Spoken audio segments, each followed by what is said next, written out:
What's going on, everyone? It's Ben from YGO from Zero, back with another Retro Yu-Gi-Oh video, and we've got another Chimeratech format video.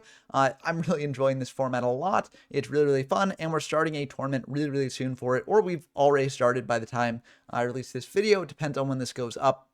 But either way, it's a really fun format. It's basically in the middle of the GX era, and it uses a card pool going up to Structure Deck 10 and up to the core set Cyber Dark Impact, and using the ban list from 2006, September 2006 to be precise, with the emergency ban of Cyber-Stein as well.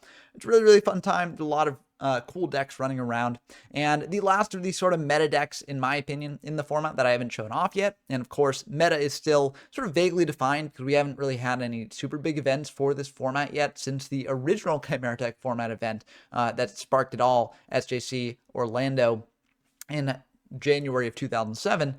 I think that this is a very good meta contender, though, even if the meta is not defined at this point. And this is Warriors. So Warriors is just what Warriors is, kind of. It's been around for the entirety of the GX era. Basically, you just play a bunch of good Warriors, you play some Rotas to get them out, and you play a bunch of 1-for-1 removal, and basically you're hoping that your aggression and your 1-for-1 removal and your easy access to a bunch of monsters will just be able to out-aggro your opponent and win you the game. Deck is very good. This build here is actually sort of an experiment that I'm doing, where this is actually Jim Bob's winning list from the last Stein format tournament that we held on the YGO from Zero Discord server. And so, given that it wasn't really hit at all by the ban of Cyber-Stein, and it didn't really gain anything new from the new cards released between Stein format and Chimeratech format, I just figured let's bring it out for a spin, see how this deck actually does against other decks in the format, and see what adjustments should be made to match the Chimeratech meta as opposed to the Stein format meta.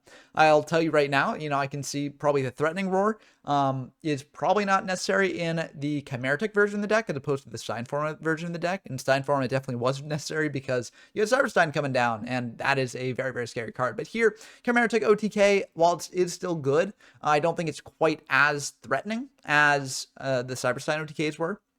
So I'm not really sure if the Threatening Roar is needed in the main. And at the very least, not every deck is playing sort of an OTK strategy like in Stein format. So, this might not be the best in certain matchups. So it maybe is a side deck card. But either way, I think this is a very solid list for what it is. And I want to sort of dive into it, see how it does, see what maybe should be changed in the future. And, just see how Warriors as a deck does in this format. So I'm not really going to go through the quick card by card here, as I talked about this list in my breakdown of the Stein tournament report, and also on the stream of the tournament finals. Jim Bob actually talked about the list specifically as well. But some key aspects: Wild Arcades here. This is a really cool card. Gets around traps, which is very nice in this format. You got DD Warriors as well. This has a lot of good applications. You can hit a Treeborn Frog, you can hit a Cyber Phoenix. You need a lot of things, and DD Warriors is just annoying for your opponent to deal with. And other than that, I think it's pretty standard Warrior stuff. Triple Widespread Ruin instead of triple like Sakuretsu Armor, because Cyber Phoenix is around, and so this has slightly more applications a lot of the time. Although there are definitely cases where you'd rather have a Saku, but I think that overall the Widespread Ruins will sort of help you out more. But that's going to do it for me talking about the deck. Let's dive into some games and see how it actually does. Okay, we got a game here against Ragged Drag, a frequent guest on the channel. Always a pleasure to have them on. We're diving into the game here. And we're playing Warriors. Unclear what they're playing, but we'll have to see, and we potentially will get to see with this Death Shoot here, which is very nice for us. So our opponent's going to open up with a Hydrogeddon, set 2, pass back to us. Now, because they're playing Hydrogeddon, I assume they're on like a Monarch build, which is, pretty good because I think we got a good matchup into Monarchs. They do have this Dust Shoot here, but we got Rota, so anything they spin back, we can get back if we want it. And they're going to spin back that DD Warrior. I don't hate that play. We're going to Smashing Ground just to check if they've got like Book of Moon set or something. We don't necessarily want to commit something before going for the Smashing to see that it's gone. But now that it is gone, we're just going to bring out this Wild Heart, tack in for 1500, and get in there. Main 2, we're just going to set the Dust Shoot, pass back to them. We could have set the Dust Shoot and the Rota just in case they had like an MST or a Dust in the end phase here. But I feel like it's fine just setting the Dust Shoot here. I mean, maybe I should have set both, but like I feel like Rota had a lot of value for dealing with whatever they might bring out from hand, and losing the Rota would be kind of rough, especially given that like Mystic Swordsman level 2 is not really the best warrior to just have in a blind vacuum.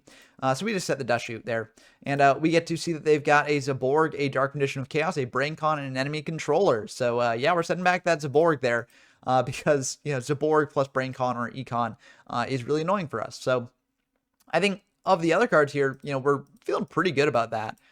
We can sort of play around those for the rest of the game here. They're going to set one pass back to us. We draw into a Cyber-Dragon, which is pretty nice. We're going to go for a Rhoda here, and we're going to grab a Dawn. And the reason for this is that, like, yes, they can Brain Con the Wild Heart attack over the Dawn. But if they do that, like, I don't really mind because they're not using this to convert into a Monarch unless they, like, top deck a Monarch here, which is possible. It is possible they top deck a Monarch and they go crazy here. But if they top deck a Monarch, they could have taken control of the Wild Heart anyway and tributed it out. Sure, if they top deck Zaborg, they would have had to, like, set the Zaborg or something like that. But, yeah, I think it's fine just getting aggressive, trying to rip a card out of their hand, especially because I feel like they set the Econ as opposed to the Brain Con. And so I think it's fine just getting aggressive here.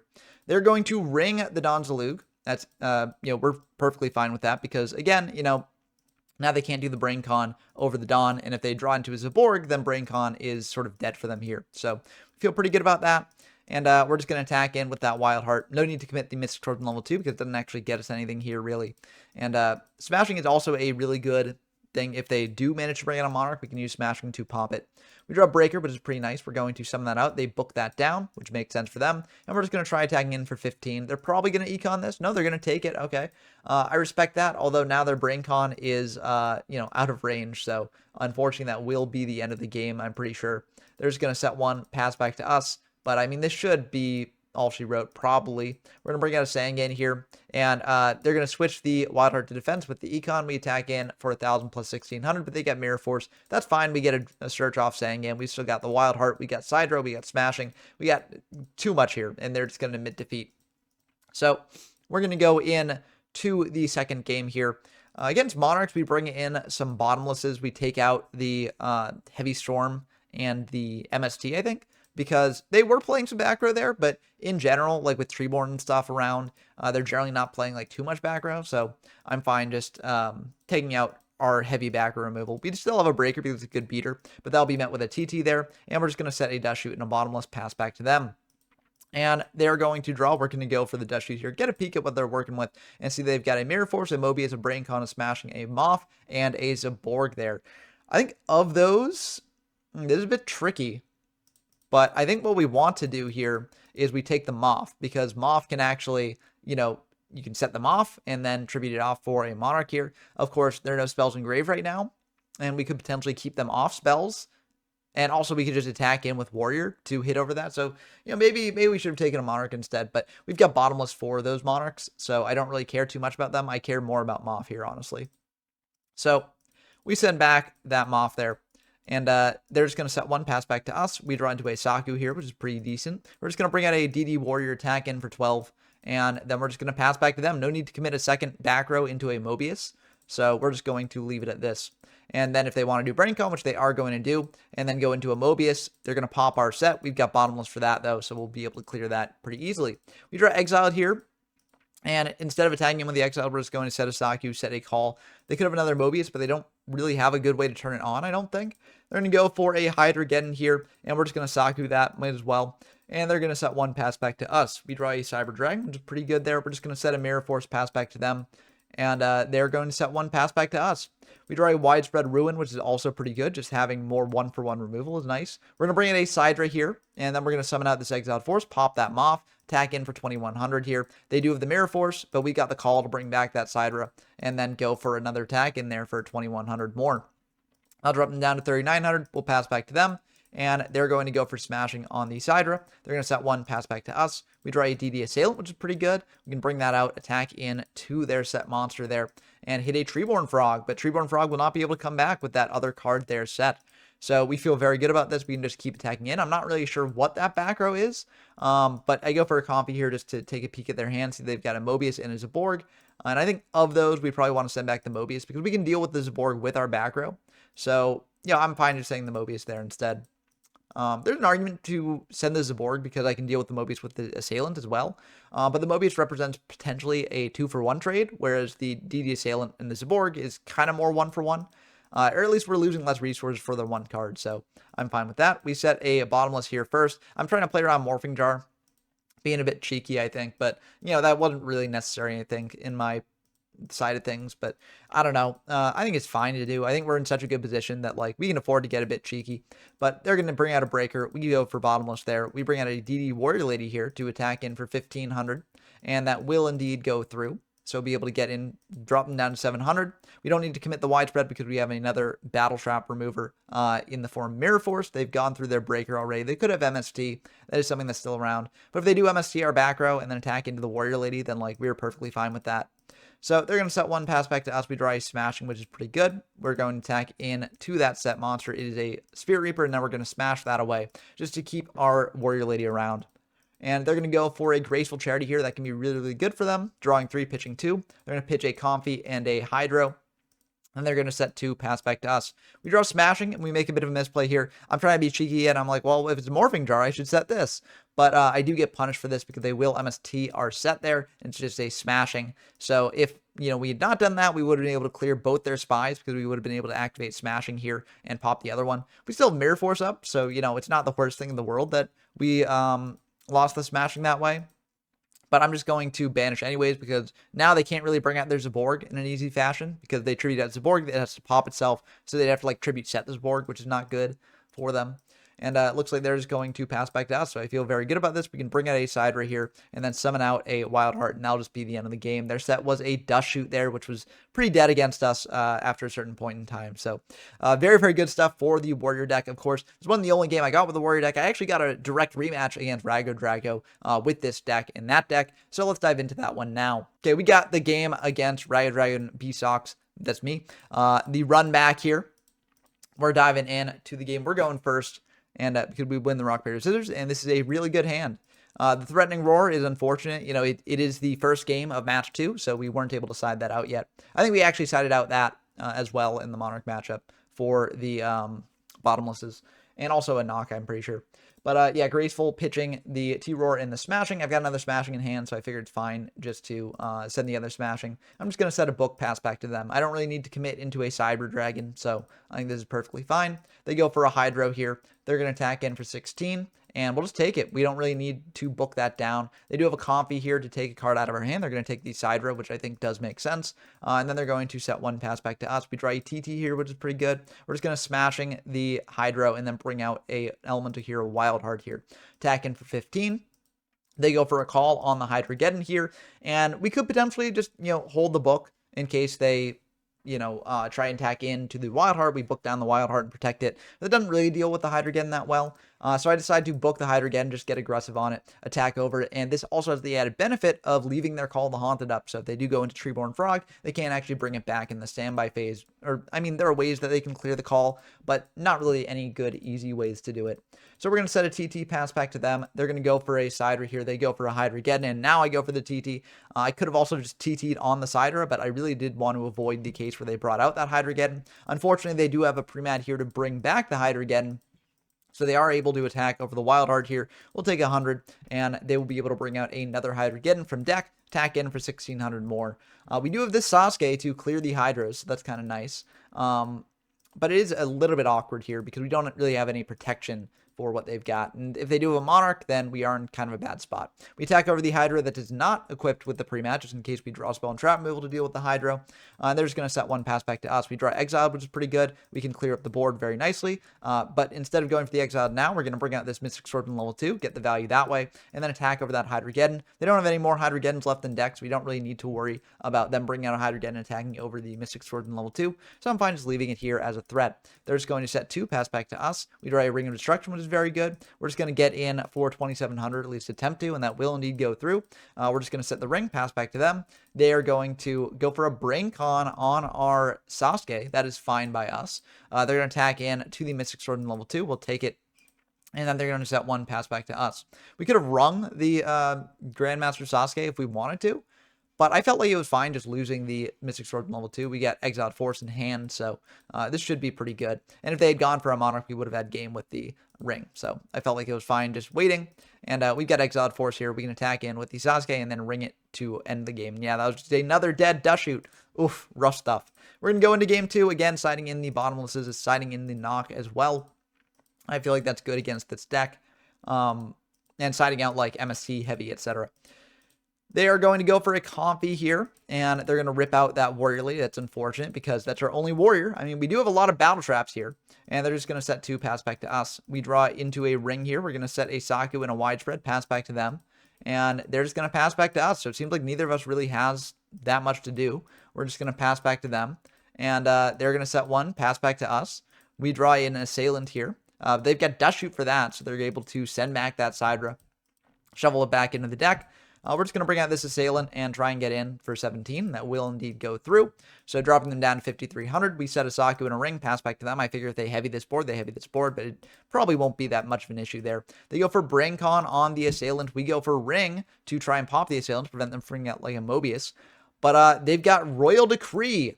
That's really bad for us here. If you'll notice, we've drawn all traps. And yeah, Decree is a bit annoying, especially because we sided out the MST and the Heavy. So yeah, maybe I shouldn't have done that, but I didn't expect the Decree because I figured that they were going to go for Treeborn Frog plays. But Decree is a very, very good card against us. We draw Exile, so we are able to clear the Thestalos, but it's not looking too good for us here. We bring out the Warrior, just trying to attack into that set, trying to clear that as well. And they will get back a BrainCon with that Moth, which is, again, pretty bad for us. Yeah, it puts us in some awkward spots if we want to bring out a monster and just get beating in. Sidra is pretty good, though, because we can potentially, if we draw another monster here, get in for enough damage to shut off BrainCon, but that Exiled Force is going to probably prevent us from getting in for that much damage. We go for the Sidra here just to hit over the Exiled. If they use up the BrainCon here, they use up the BrainCon. And we're going to set that Widespread to bluff that it's like a book to maybe make them think twice about going for the BrainCon. Realistically, it's not the best bluff, but it does bait out a Heavy there, which I am, perfectly fine baiting out because those traps weren't doing anything anyways. They go for a Sidra of their own. They smashing our Sidra instead of going for the BrainCon there, and then they'll just pass back to us. So this, to me, tells me that they don't have a Monarch, or else they probably would have brought that out. So that is good to know about, unless the Monarch plays Zaborg, I guess. But I feel like, I don't know. Maybe you wouldn't Zaborg. But, I mean, you probably wouldn't use Smashing. You'd probably just tribute over the Sidra for the Zaborg pop. So yeah, I think that they don't have a Monarch in hand. It's going to be my read. We set a Knock as a bluff because it doesn't really do anything here. We set the Premat as well. We could go for Premat, but if we go for Premat, we actually lose the game because we know that they still have BrainCon. So if we like Premat back, I mean, we could Premat back Warrior Lady. That would cause us to not lose the game. But I feel like if we're going for Premat, we want to be setting up a potential lethal line. Because if we draw any monster, like that monster plus Premat is threatening lethal. So I feel like that should be pretty good. And also, I feel like they probably also sided out of a lot of their traps, given that, they are on Decree. So I feel like if we do draw into another monster here, we can just set up that lethal line and go for it. So we go for Zalug. That's going to be fine by them. We now go for Premat to bring back the Sidra because, again, I feel like they probably have sided out a lot of their traps, given they're on the Decrees. Unfortunately for us, they do have the Mirror Force there. So, yeah, that's kind of rough. I mean, I could have just attacked him with Zalug and just gotten in that way. BrainCon was not lethal to us there. But, I mean, I don't know. I feel like sometimes you just got to go for it when you go for it. And we do know that they're on Decrees. And if they draw into those Decrees later as well and manage to set that up again, then we don't really have the best outs to it. So I feel like this was a defensible play. And I do stand by it. Because I think that, like, the one thing that really cooked us there was, like, Mirror Force or TT, I guess. But I felt like they would have TT'd on the Zalug summon. So I feel like the one thing that really cooked us there was Mirror Force. And unfortunately, they did indeed have the Mirror Force there. But sometimes you got to go for things. Sometimes it doesn't work out, though. And we draw a Widespread. We'll set that, pass back to them. They're going to go for another set, pass back to us. We draw a Sasuke, so that's pretty decent. Yes, a BrainCon does cook us here, but we do have the Widespread to at least pop the Sasuke if they do go for that. So we'll attack in for 18. They're going to bring out a Sidra here, and we have to bottomless this because if they do go BrainCon on our Sasuke, Widespread will not stop us from dying. So we're forced to use the bottomless here. They go for a BrainCon on our Sasuke, and they will tribute that for a Mobius, popping our 2 remaining back row. So that'll be the end of that game. Now, given that they're on Decrees, we side into the MST again because, we need that for the Decree. We're not playing, I mean, we could play like Dust Tornadoes, I guess. Like, that could be something that we want to bring in as well. But Dust Tornadoes are cooked by Decree if we draw them after Decree flipped up. So I'm not really the biggest fan of that. This is a pretty good hand. We just set a TT pass back to them. I don't want to like play into a Heavy or something this early, but we've got Breaker for if they've got Decree up, and we got Book as well if they get Decree up as well, so we can use that instead. They go for a Coffee, unfortunately. They're able to send the Breaker there. That's going to be pretty unfortunate for us. They set 1, set 2, set 3, pass back to us. We draw into another Widespread, so, we're not drawing our monsters here, but we'll set a bottomless pass back to them. They flip up a Moth here, and they're going to add back that Comfy. And then they're going to go for a breaker here. Now, I misorder my plays here. What I should do is I should bottomless the breaker. Because if they've got Decree, then I can chain TT and wipe the board. And if they don't have Decree, I'm still getting rid of a threat. So I'm not opposed to bottomlessing the breaker. Instead, I do it in the other order. So I TT the board first. And they've got the Decree, so I have to bottomless the breaker. Bottomless was also something that they knew about already. So they were playing into it. And so I should have probably had the read that they had Decree up. And I should have done it in the other order here. But unfortunately, I did not. They're able to Comfy and send these smashing away. And they're just going to pass back to us. And that's a bit unfortunate for us. We draw into a dead dust shoot. We're just going to set that pass back to them. And they are able to switch that off to defense, pass back to us. We draw a call, which is dead to us here.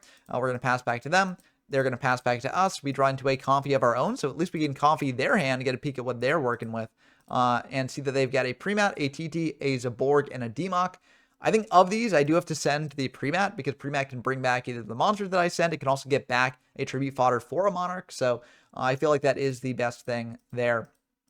But unfortunately, they will still have their tribute monster or tribute fodder because we did not TT the board away. So we draw into Mystic Sword in level 2, so we are able to try and hit over them off here. But unfortunately, they've got the book for that.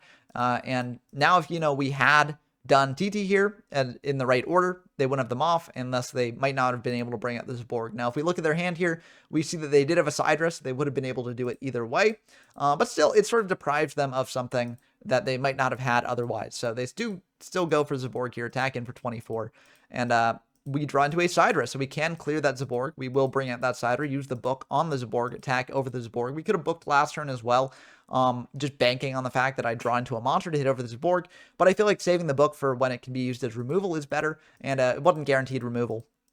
So I felt like it was probably better just to leave it set. They bring out that Sidra, bring in another Zaborg, pop our Sidra there, and then attack in for another 24, dropping us down to 22. They'll pass back to us. We draw a Wild Heart, which will not do enough here. We'll set that, pass back to them, and they will bring out an Exiled, pop that, and that'll be the end of the game. And yeah, so it's kind of rough. They had Brain Con here anyways, so like if we had managed to put up a fight and mount an aggressive assault against their life points, they still would have been able to Brain Con and probably kill us here anyways. So Decree definitely a weakness of this deck, and maybe that's something that could be sort of more Taylor sort of suited against in siding. Like you put in bullets against Decree there for it, but yeah, definitely a rough thing for this deck to face. I mean, also we'd drawn into like more of the monsters, then maybe things would have turned out differently.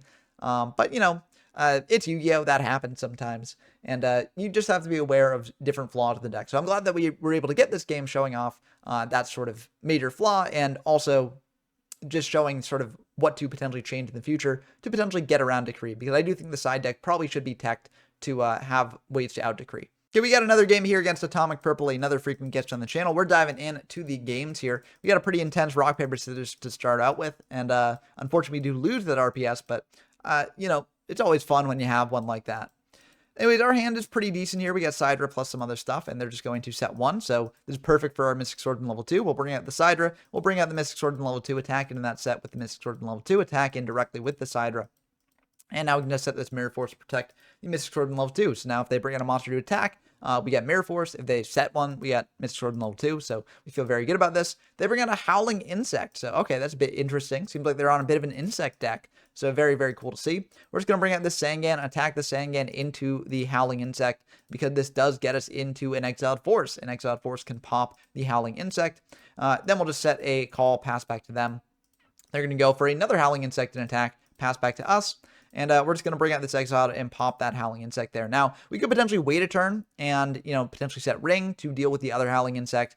But what I actually decided to do instead is go for a Call of the Haunted here for the Exiled Force to try and pop that other Howling Insect. Unfortunately, this runs into a TT.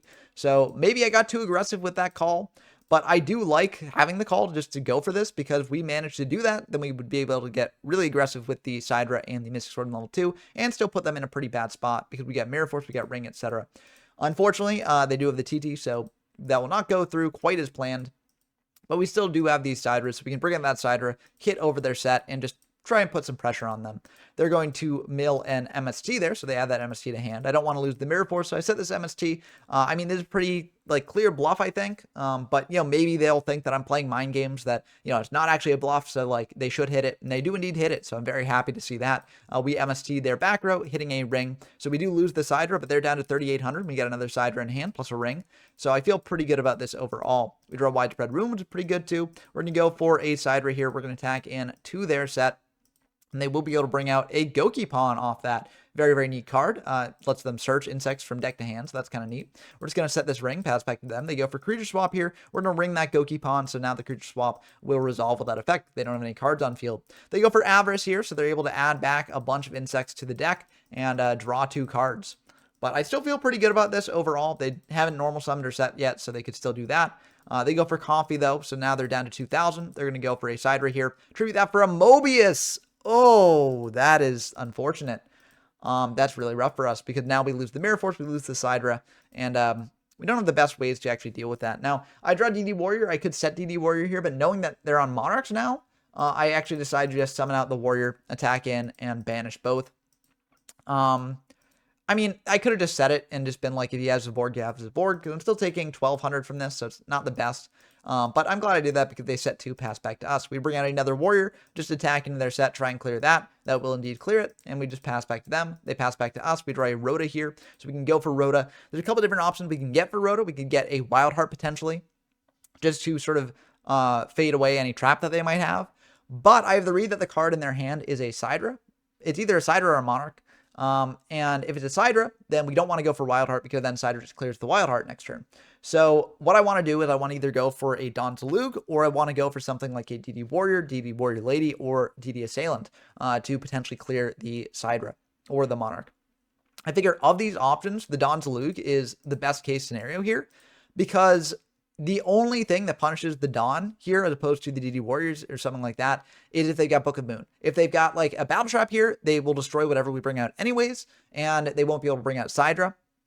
And if we had like searched out a DD Warrior or DD Warrior Lady or something like that, and we lost it to a Battle Trap, then we wouldn't be able to use that to remove one of their monsters. So I feel like Dawn is the best pick in this situation. We bring out Dawn, and unfortunately we get punished because the one card that they have is the Book of Moon. So I mean, that's kind of rough. They will then go for Sidra here, attack in to our Dawn, and clear that. So they'll just pass back to us. We draw a Saku, so that we'll be able to deal with the Sidra pretty nicely here. They're just going to set 1, though, and pass back to us. So they're not going to attack into the Saku. So, you know, very smart play on the part of my opponent because they are very low. So I think that makes sense. We set a DD Assailant here because I figure, you know, if they do have Zaborg and they pop the DD Assailant, now we got Saku to deal with the Zaborg. So it's not the worst case scenario in the world for us. So we just set that, pass back to them. And they bring out a Sangan and then creature swap away the Sangan for the Assailant. So that's quite unfortunate. I mean, I did see a creature swap out of them earlier. So maybe I should have just summoned out the Assailant, crashed into the Cyber Dragon, and then banished both. But like, I feel like there was very, very few things that actually like super punished this. And unfortunately, the swap is like the big one. But I didn't really think they had another monster in hand last turn because otherwise they probably would have attacked in with the Sidra because then you got something to commit to board. You've got like your other monster there. And so I think it was fine just going for the DD Assailant, even if, you know, swap was in the picture, because I feel like it was not the most likely thing in the world that they'd be able to pull that off. But we will Saku away that Sidra. We draw Book, which will not really help us here. We'll switch the Sangan in defense, pass back to them. They're going to just pass back to us. We draw a Sasuke here, so we can bring out that Sasuke, attack over their Assailant there. That will banish both, but we can get in for 1,000, dropping them down to 1,000. So I feel pretty good about this overall. They will set 1, pass back to us. We draw a Smashing here. And I decide ultimately to attack into that set monster because I figure, you know, if it's a Howling Insect, I want to Smashing that away. So I will attack into it. Unfortunately for us, it is a Magical Merchant, so they're able to get a knock here. But, you know, knock doesn't really matter to us here. We can just play around it. Unfortunately, now they've got 2 insects in grave. I mean, they would have had 2 insects in grave. Well, I guess they would have had to flip up the merchant there, but I mean, they got 2 insects in grave, so they're able to go for a Doom Dozer here, which is quite rough. They will attack over the Sangan. We could book this down, but I want the Smashing to be alive for it. And then they'll search out a Magical Merchant there off the Sangan. They'll set the merchant, pass back to us. We draw a Dust Shoot, which will not really be the best here. I mean, we can still Smashing the Doom Dozer, and then we can Dust Shoot their hand, which we will do. and we see that they've got a Doomdozer, a Demok, a Graceful, and a Knock. I mean, that Graceful is going to go hard here. But yeah, we send back the Dozer because that's going to most likely be live for them if they manage to pitch some insects to grave. But they're going to pitch a Knock and a Demok there. They're going to flip up the Merchant. Then they get some mills in here, and they're going to grab a Heavy. They're going to Heavy away our Knock, and then they're able to tribute that off for a Sidra, attack in for 21, and win the game. So yeah, that was kind of rough. Again, there were some things that I could have done differently. Like I could have searched out something that wasn't done there. I could have crashed the Assailant into the Sidra. But I think, like, for the reasoning that I pointed out, like, that wasn't necessarily the play that made sense to make at the time. It was playing into sort of, like, unlikely scenarios. So, you know, I don't know. Maybe I should have done stuff differently there, but I do feel like I played that to the best of my knowledge, like, at the time of the games, best way I could have. I think the big thing was maybe just, like, cooling it with the Exiled and not going as aggressive on exiling away their Howling Insects early on. But I think besides that, I played the rest of the game, like, pretty well. But anyways, we go for comp here. We send the Call of the Haunted. And my reason for this is, like, I don't want them to be able to call back one of their powerful cards here, get Monarch fodder, things like that.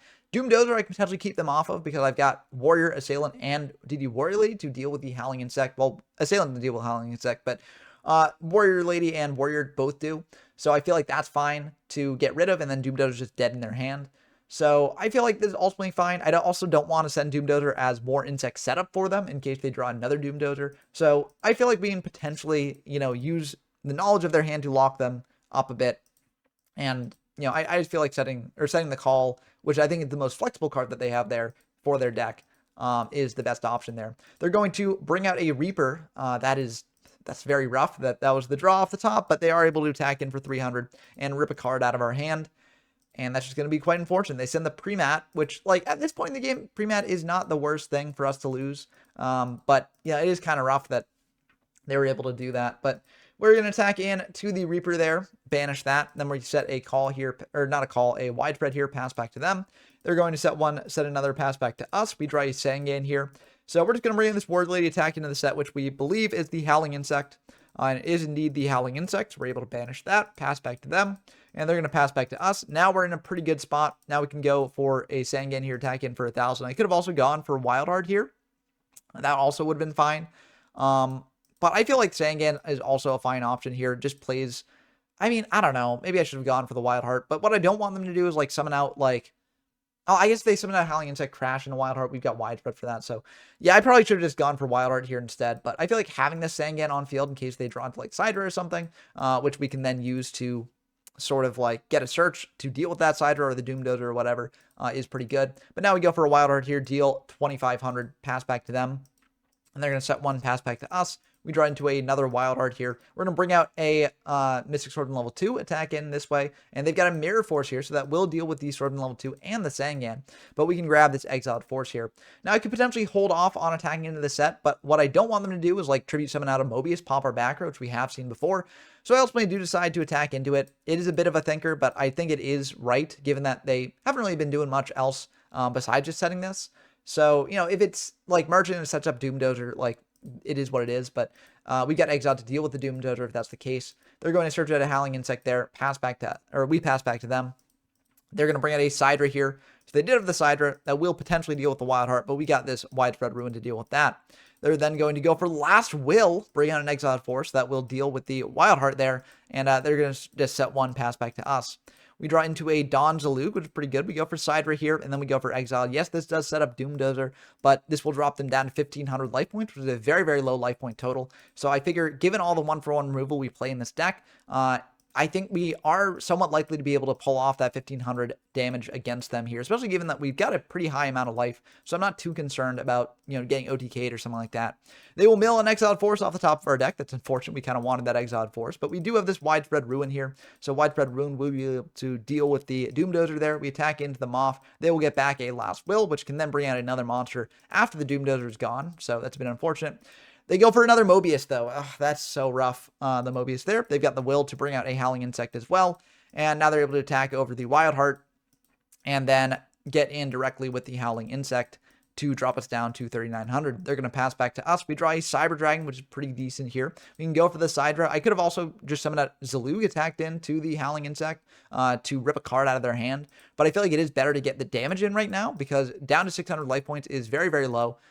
And, you know, I feel like it's just better to get them down low, right? Because they are already down low. The win con for us is to put them in a situation where they have to take some damage, especially given that we've got a lot of 1-for-1 removal in the deck. We set a Don Zalug here because I don't want them to like creature swap, take our Sidra, and then give us Gokipone. I'd rather just give them the Don. Unfortunately, they do have another Doom Dozer, so they'll attack into the Sidra.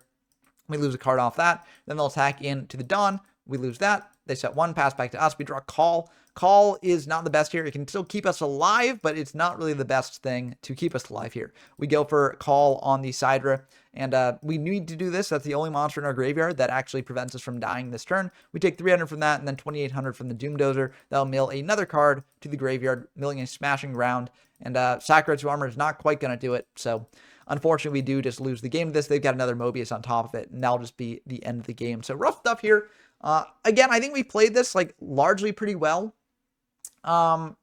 Maybe this game we could have done something differently, like with the first Comfy, but I do think that sending the Call was ultimately the right choice because Call just has much more value for them later in the game. Yeah, it's tough to say. Let me know if there's something that you think I should have done differently down in the comments below at a certain point in this game. Because these games definitely felt winnable. It's just like after a certain point, it just spiraled out of control. It might have been due to the Mobiuses coming down. It might have been due to, different factors. But yeah, it's just kind of rough stuff. And it does show that the Warrior deck can lose. It does take a skilled pilot. I'm not claiming to be the most skilled pilot of this deck. But, I'm not necessarily sure that this was necessarily like, super due to like misplays that I made as well. It just shows that the deck can lose even if you play pretty well. But anyways, this wasn't the last game that I got with the deck. The last game I wanted to make something pretty special. So we actually got a game with the deck's original creators playing their updated version of the list here. So let's dive into that one now. Okay, we got a game against Jim Bob here, the original creator of the deck and a frequent guest on the channel. Always a pleasure to have them on. They're going to be playing their sort of updated version of the deck for Chimeratech format. Although I'm pretty sure like overall the deck is not that much different in this format. So it still will be pretty much the same sort of thing, this will largely be like a mirror match. But anyways, they're going to set 4, pass back to us. They've got a Dust Shoot here, so they're able to double Dust Shoot us, take away the Wild Heart and the Sidra there, send those back into the deck, which is kind of rough for us. But we still have Sangan and TT, so that's kind of nice.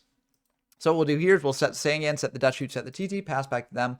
They're unlikely to get up to 4 cards in hand here, but I do think there is a chance to. So we'll sort of set it in hope and also just to hide where the TT is. So we draw a Smashing, which isn't really the best for us here. We could potentially flip up the Sangan, TT the board, and then search out Wild Heart and then summon that out, attack in. But I feel like that, leaves us a bit too defenseless. So I'd rather draw into like a Battle Trap or something that can protect us if we do go for that sort of thing.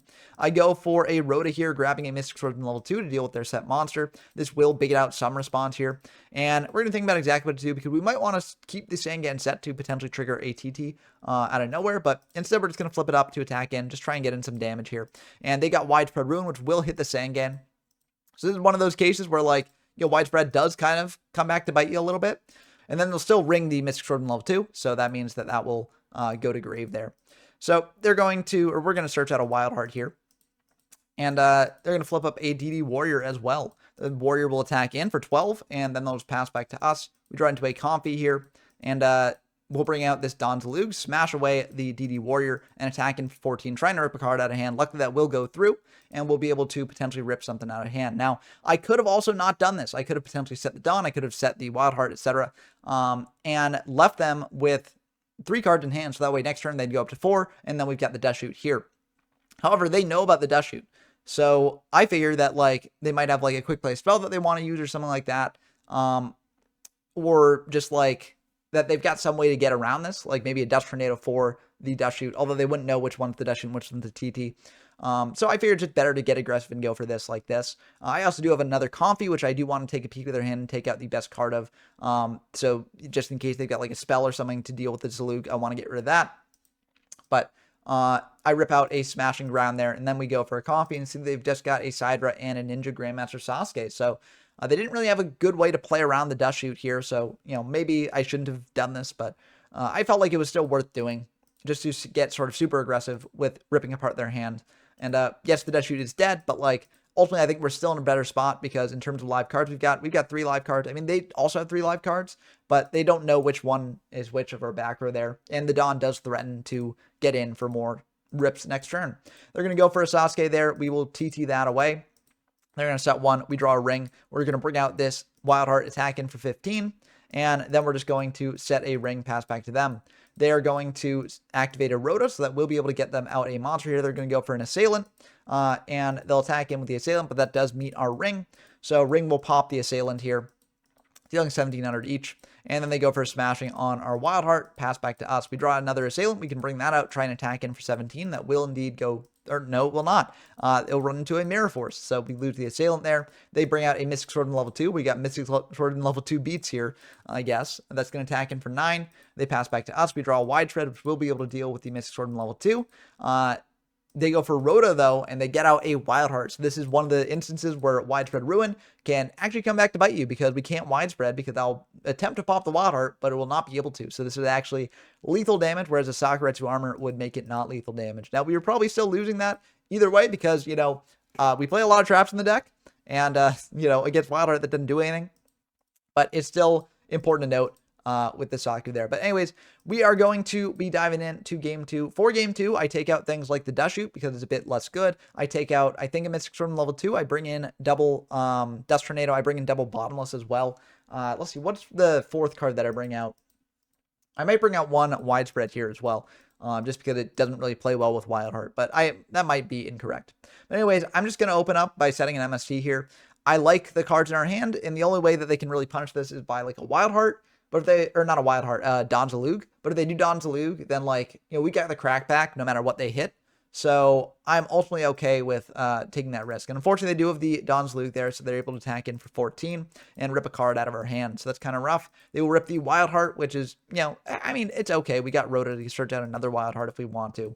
So I feel pretty good about that. We're going to go for a Sidra here, test the waters. If they've got a trap for this, then we can MST the other trap and then Rhoda out something else. But it looks like we're just going to, you know, go for a Wild Heart here because they didn't have a trap on the summon of the Sidra.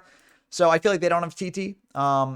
And if they've got like Widespread, that does eat the Sidra, but then we can get in over the Donzalug with the Wild Heart, clear that. Set a Saku, pass back to them. They're going to activate a Comfy, get a peek at our hand and see that we've got Smashing and Zalug. They're going to send these Smashing, and then they're going to set 3, pass back to us. So we could like blind MST one of those in the end phase, but I don't really think it's worth it because, you know, they set 2, which means that one of them could be a bluff, one of them could not. So we're just going to attack in with the Warrior Lady until we get more information. They're going to go for Widespread on the Warrior Lady. We're going to attack in to their set. It was a Warrior Lady of their own, and they're going to choose not to banish here, which I'm perfectly fine with because we've got a Saku there in the back row. They're going to set another pass back to us. We draw a Bottomless here, which is pretty decent. We're going to set that pass back to them. No need to really commit the Zalug, in my opinion.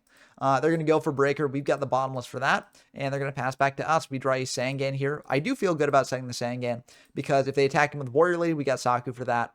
So, you know, I don't really mind them doing that. They're just going to pass back to us, though. We draw into a Smashing here. We're going to bring out the Zalug, and that will bait out the TT there. So we do get a search off the Sangan, so it doesn't really do too poorly for us in terms of what we're getting out of the situation. We're going to search out an Exile to deal with if they've got a set monster here. If they don't have a set monster here, we got Saku to stop it. We got Smashing Ground to stop it. So I feel like Exile is the best choice here. They go for a Sidra here, and then they bring out a Wild Heart of their own. They're going to try attacking in to the Wild Heart. We've got a Saku for that, so we'll deal with that. They attack in to our Wild Heart with their Wild Heart, just crashing, and they're going to pass back to us. We draw a TT here, and I decide to ultimately just summon out the Exiled.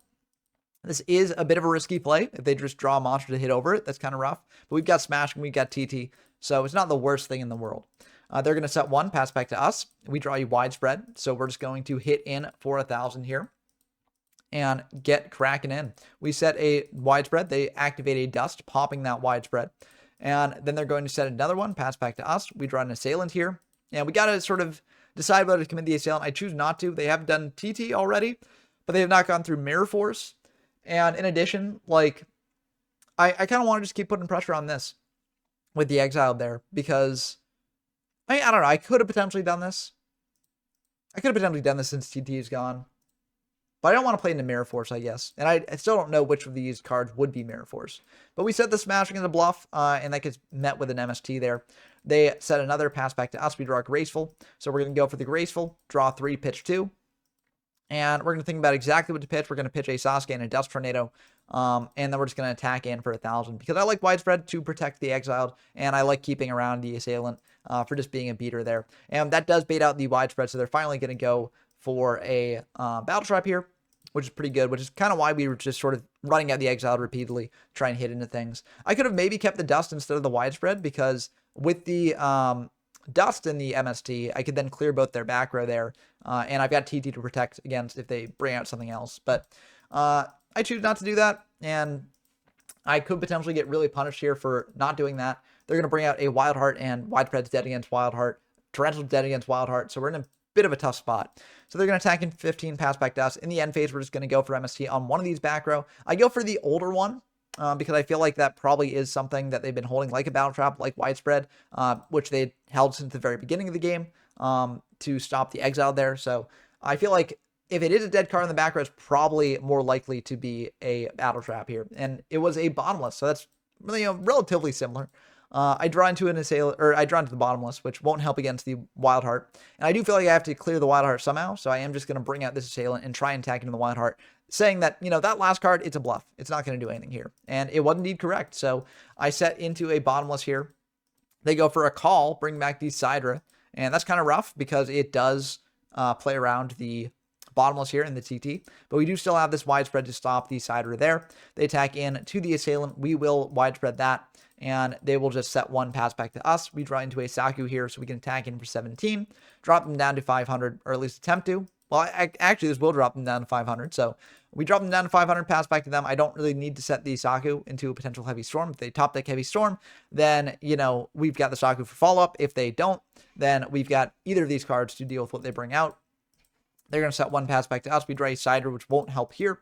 We're just going to set the Saku, pass back to them. I don't really think I need to do this. I shouldn't have done this, in my opinion, but I did it anyways.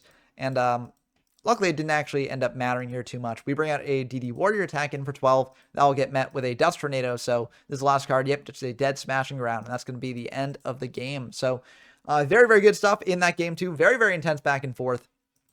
But very, very interesting game for sure. I love Warrior Mirrors because they get so dragged down and dirty and just scrapping for top deck wars, and it's just so cool.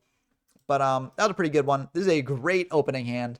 We just gotta hope they don't comfy away a Graceful or something. It looks like they will not, so I feel pretty good about this. I go for a comfy here just to get a peek at what they're working with before deciding what to pitch my own stuff. And we see they've got double Exile, a Smashing, and a Mystic Swordsman level 2. I decided to take the Smashing because all their other cards require a normal summon to actually deal with our stuff. And then I go for a Graceful here just to try and draw in deeper into our deck and see what we get. We're going to just pitch a Bottomless and a Widespread. Bottomless because it doesn't hit any of the cards that they had. And Widespread I could have probably kept, but I like the Dust Tornado to deal with that back row, whatever it is. And also I like Premat to bring back a monster. Yes, DD Warrior is not really the best monster to bring back with Premat, but it can have some applications later, and Mirror Force is pretty good as well. So I think overall it's fine just keeping this hand. But maybe I should have pitched the Dust Tornado instead of the Widespread. But they are going to Mirror Force away that DD Warrior there. We're just going to set the Dust Tornado and the Mirror. And then let's see what they do after passing back. We are going to, or they're just going to pass. Okay, I feel very good about that. We will Premat back this Warrior. Just hit into that set, deal with it that way. I mean, maybe I didn't need to do this. Maybe this is too aggressive, but I think it is good just clearing their board, especially given that, we know that they don't really have much aggressive pressure in hand, so just getting their monsters out of the way is pretty good, I think, in my opinion. They're going to set one. We just Dust Tornado that, and yeah, we hit an MST, so I'm pretty glad that I Dust Tornadoed that now as opposed to later. And we're trying to set up for a Heavy here, so we set the Heavy, pass back to them. We know they don't really have much back row, so that's kind of rough for us, but, we do what we have to do. We will Mirror Force away that Dawn's Lug, and they'll pass back to us. We draw a Book of Moon. We don't really want to set too much more, but we can set the Ring, because Ring will stem their aggressive pressure, and we are pretty vulnerable, and it seems like they're probably not going to get in to too much back row anytime soon. So I figured we should have time to use the Ring later on. We draw into a Rhoda, which is really nice. We can go Rhoda here, search out a Wild Heart to get around any traps that they might have, make that dead, and then we can potentially use the Ring on whatever they bring out later. So we're going to attack in over that Swordsman, and then they're going to bring out a Sidra. Sidra is a prime Ring material. They're going to go for Exile to pop that Wild Heart, and now we can ring the Sidra, getting rid of that. We could have potentially waited and then smashing it, but I feel like we want to be able to use that heavy here. So they're going to set one pass back to us, and now we got prime heavy territory. We can heavy the board away, deal with those back row, set a book, and set a widespread pass back to them. I could have also waited on the heavy before I went for an aggressive play, but the reason I wanted to do this is because we are very vulnerable at low life, and so I wanted to commit my back row to actually protect us. And I figured a 2-for-1 trade is still pretty good on the heavy. So it wouldn't be the worst thing to do this and then set 2. We know that they've just gotten exiled in hand, which isn't really the best for them. Sangan, unfortunately, is really good for them. That's going to attack in for 1,000. And we could have widespreaded that, but I don't really want them to get a search there. We draw another widespread, and now I think I actually have to widespread the Sangan. It's really bad, but like we have to do this because they're just going to search out Wild Heart off the Sangan most likely. Oh, they're searching out Warrior Lady. Okay. I'm perfectly fine with that. I was much more afraid of Wild Heart there because, you know, we don't necessarily want to have the Wild Heart hitting in a way that we can't really interact with that well. So we draw into Zalug. We just set the Zalug because that walls up against Warrior Lady. And if they do want to attack into it, then they can't really do anything with that. This also does bait out that Exile that they had in hand. So now that card's gone. They flip up a Warrior Lady attack in for 15. We will widespread that away, get rid of that. And then they're just going to set 2 of their own pass back to us. We draw a Bottomless, which is pretty good. We're going to set that pass back to them. They Dust Tornado the Bottomless away. And then they're able to set 1 pass back to us. We draw a Call of the Haunted here. We're just going to set that pass back to them. They've got another Dust Tornado for the Call of the Haunted. So we're losing that too. Kind of rough stuff. Maybe we should have set 2 instead of just setting the call. But like, I mean, I think we had to do this. They go for a breaker here, trying to pop our set. We will book it down. There is also an option to potentially like let it go through and then attack in for 1,600. Then we smashing it to actually clear it on our following turn. I think we have to do this, and unfortunately, we do get punished for that because they got the pre-map, but either way here, we would have been dead because they would have been able to pre-map back, and the book would not have helped there. So, yeah, rough stuff there for sure. We've got a smashing here in hand that just did not doing anything, but yeah. We drew into very, very little warriors over the course of that game, and that can happen. You know, sometimes you just draw all the back row removal, and against a lot of decks, it is enough, but if you're up against a deck like warriors, especially a warrior deck playing like Wild Hearts, it might not be enough here. And unfortunately, it was not enough for us this game. We really needed to get into some monsters, and yeah, we weren't quite able to do it there. But still, very, very good match against Jim Bob. I mean, they're the creator of this deck, so they're a much better pilot of the deck than I am. So that also makes sense why they won there. And also, they're playing a deck that's a bit more tailor-made to Chimeratech format. I don't know exactly what they've changed to make it more tailor-made to Chimeratech, but I mean, as I mentioned in the deck breakdown section of the video, there are definitely things that you can change with it to make it a bit more tailor-made to this format. You know, maybe taking out like the Threatening Roars, maybe adjusting the side deck to deal with Decree. Things like that could potentially help. But that's going to do it for the video. I hope that you enjoyed as always. Let me know down in the comments below what you think of these warrior decks. Do you think that they are the best deck in the format? Or do you think that I'm potentially overhyping them? Maybe they're even tier 2, not even tier 1. Let me know what you think down in the comments below as always. Also subscribe if you like this sort of content. I'm planning on releasing more Chimeratech videos in the coming weeks. And also we'll be diving into later formats as well. So look forward to that. Head on over to the YGO from Zero Discord server if you want to play games in these formats for yourself. Also, if you want to join the tournaments or the locals that we do every week as well. And also, you know, if you want to support me directly, I have a Patreon linked in the description as well. If you join the Patreon, you get shouted in videos. So big shout outs to Rincewind, Porkchop, Bren Donker, Tyler Compton, GMYFS, and Dump Truck. It means a lot that you all support me this way, encourage me to make more videos like this in the future. But that's going to do it for this video. I hope you enjoyed as always. And until next time, I've been Ben from YGO from Zero, and I'm signing off.